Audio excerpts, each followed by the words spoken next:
Buenos días. Buenos días. Emmanuel. Qu'est-ce qui fait triper Emmanuel Jarry ?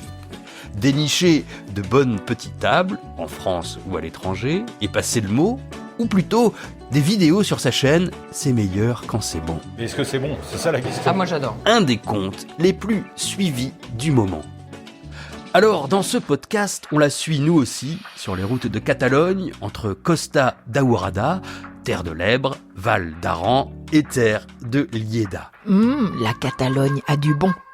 Emmanuel pousse la porte d'auberges sans chichi, tenues par des patrons très sympas qui savent régaler sans rançonner. Des rapports qualité-prix incroyables qu'on trouve plus du tout en France aujourd'hui. Bref, c'est la très très bonne adresse qu'on se refile entre potes.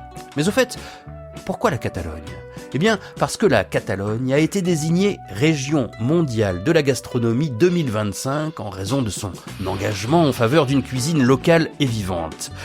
Mais assez discuté, on écoute et on salive avec la sélection de bons petits restos d'Emmanuel Jarry. Le village, c'était Vilela Baxa. Alors, c'est la ville basse. Moi, je parle pas du tout catalan, mais je devine un petit peu. Il y avait la ville haute. Et le restaurant s'appelait Cal Arthur. Et je pense que ça veut dire chez Arthur. Et c'était le nom du propriétaire. Épisode 1, Cal Arthur, ça assure. Hyper bon.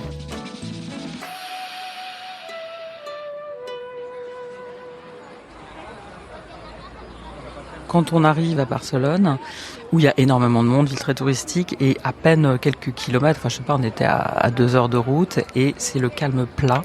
Le village est totalement vide. Déjà sur la route, il y avait personne. Et je me suis dit, j'ai rarement roulé en Europe sur des routes vides comme ça, avec des paysages splendides. Et on est arrivé dans ce petit village avec une chaleur assez prononcée. Il y avait absolument personne, sauf 2 dames qui étaient en train de discuter sur un banc. Donc c'est vraiment l'image d'Épinal qu'on a de la Méditerranée, enfin des régions du sud de l'Europe. Et puis on s'est garé et le restaurant était dans une rue très très pentue.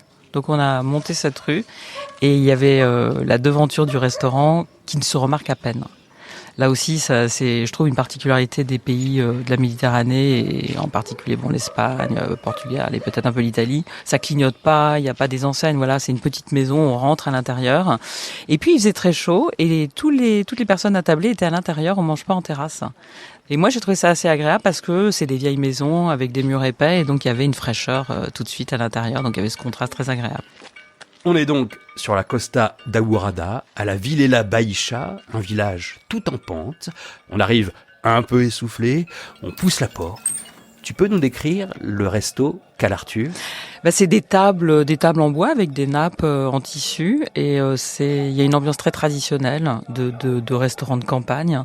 Il y avait quelque chose que j'adore, c'est un sol, moi j'appelle ça du nougat, mais en fait en italien, c'est les terrazzo. On voit ça beaucoup à Venise. Je sais pas comment ça s'appelle, mais on voit ça en France dans les restaurants traditionnels. Ça fait des petits cailloux qui sont dans les dalles.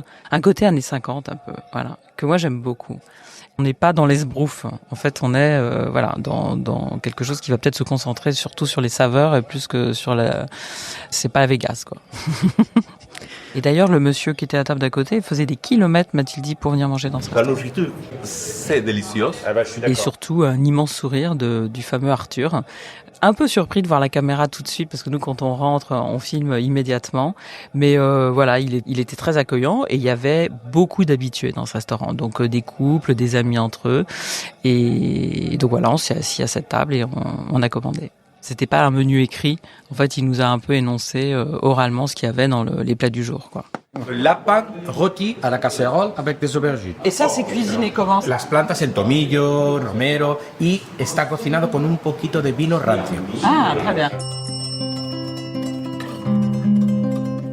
J'ai choisi les restaurants parce qu'ils faisaient vraiment une cuisine ancrée dans le territoire dans lequel ils étaient. Et je voulais découvrir dans chaque endroit où on est allé la cuisine en association avec le lieu. Et lui, par exemple, il avait un plat de lapin. Et il m'a expliqué qu'autrefois on chassait beaucoup de lapins. Aujourd'hui, la chasse était interdite, mais qu'il y avait encore cette tradition de cuisine de lapin avec du vin, parce qu'on est dans le Priorat. Et en fait, c'est une région qui est très connue mondialement, d'ailleurs, pour son vin. Il y a 11 appellations dans le Priorat de vin rouge ou blanc et une appellation de vin mousseux, le cava. Et donc, on boit du bon vin, mais on le cuisine aussi. Donc, c'était une sauce au vin. La fève à la catalane et le cannelloni pluvial. On a pris des cannelloni. Ça, je pense que c'est peut-être pas particulier au Priorat, mais à la Catalogne. Il y avait aux légumes, aux épinards, on en trouve beaucoup en Catalogne et à la viande. Et puis, un autre plat assez typique, c'est les fèves à la catalane qui sont en fait cuisinées un peu en ragoût. Enfin, elles se défont pas, elles sont encore présentes, mais avec des petits morceaux de lard. Et ça, je trouve ça intéressant, cette cuisine-là, parce que c'est une cuisine vraiment populaire, dans le sens où on mange de la viande, mais c'est pas 250 grammes par personne un steak comme on peut voir aujourd'hui, c'est on agrémente de petits morceaux de viande dans des plats de légumes. Donc il y a les protéines, et je trouve que c'est une façon intelligente de manger qu'on trouvait autrefois et que eux ont gardé, mais qui colle bien à l'époque. Et en fait, dans la région, on cueille les fèves au printemps et ensuite ils les conservent, lui surgelés, d'autres peut-être en bocaux, et on les cuisine après toute l'année. Le morue au fourneau. On a mangé de la morue. Et en fait, il s'est justifié de servir du poisson parce que justement, comme ils essayent toujours de cuisiner en fonction du territoire, mais en disant c'est le seul poisson qu'on peut servir parce que elle est conservée au sel et donc elle voyageait jusque dans les montagnes et c'est le poisson qu'on peut trouver en montagne. De la morue avec de la sauce tomate et puis servi avec des pommes de terre qui étaient particulièrement bonnes. Lui, il m'a expliqué que il cuisinait aussi avec les agriculteurs autour. Et par exemple, le lapin ou la morue, il y avait des herbes, il y avait du romarin, il y avait du thym. Donc voilà, c'est les herbes alentours. Donc on est vraiment dans une cuisine très très locale. Comme un dessert, Et en dessert, c'est gâteau de la maison ou la crème brûlée ou le flan d'œuf ou le pâte de coin. on a mangé quelque chose que j'adore. C'est un mélange de fromage avec ce qu'on appelle le membrillo, c'est la pâte de coin. Et ce mélange qu'on retrouve beaucoup en Espagne et là en Catalogne, de sucré et de salé, quoi, que j'aime beaucoup. Et je trouve que comme j'hésite toujours entre le fromage et le dessert, mais j'ai une petite préférence pour le dessert, là on a les deux. Il y a la petite touche sucrée avec le membrillo et le fromage, ce fromage comme des tomes un peu sèches, quoi, délicieux. Dedans, le vin de la maison. C'est du Priorat ? Oui. C'est Grenache. Alors là, évidemment, il avait une jolie carte de vin, mais il nous a servi le vin de la maison, parce que lui, il a une bodega, il fait son propre vin. Il était servi très très froid. C'était du vin rouge, assez léger, pas beaucoup d'alcool, peut-être 11-12 degrés d'alcool. On en boit beaucoup, en fait, parce qu'il était très fruité, très très agréable à boire, et surtout parce qu'il était très très froid. Et on s'en tire à combien avec tout ça? Pour 21 €, c'est chouette. Ce qui est intéressant aussi, c'est que ce sont des menus qui comprennent entrée, plat, dessert et le vin. Et en fait, on en boit pas, ça fait partie du menu, des rapports qualité-prix incroyables qu'on trouve plus du tout en France aujourd'hui. Et ça, c'est encore une source d'étonnement pour les Français. Et en sortant de Calartur, la mine et le ventre réjouis, qu'est-ce qu'on peut faire sur la costa d'Aourada?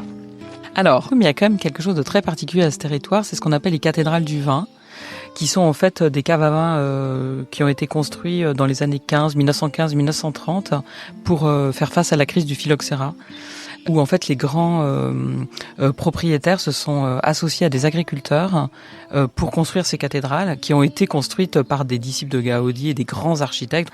Donc elles sont un peu partout dans la province et ça se visite. C'est très beau d'un point de vue architectural, c'est assez étonnant, c'est un moment de l'histoire de la région. Et puis après on peut aussi acheter du vin. Donc c'est un patrimoine culturel. Et puis il y a évidemment la ville de Tarragone, qui est une ville romaine, qui est classée au patrimoine mondial de l'UNESCO pour son site archéologique. Et pour la petite anecdote, moi je la connaissais parce qu'en France, quand il y a eu la séparation de l'Église et de l'État en 1905, les moines chartreux, de la Chartreuse en Isère, ont quitté la France et sont allés faire la Chartreuse à Tarragone. Et donc les amateurs de liqueurs dont je suis ou de bons produits qui connaissent l'histoire de la Chartreuse cherchent encore, il y en a très très peu, des Chartreuses de la Tarragone, quand les moines étaient à Tarragone. Alors surtout, on note la très très bonne adresse, Calartur, 9 Carrère Priorat, à Tarragone, en Catalogne.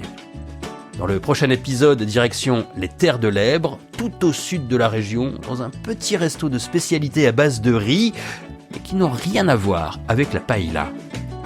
Si vous avez aimé le podcast, abonnez-vous à La Catalogne a du bon sur les plateformes comme Castbox ou Apple Podcast. Notez-le, ça fait toujours plaisir et surtout, parlez-en autour de vous. Pour préparer votre voyage, toutes les infos sont sur le site cataluniaexperience.fr.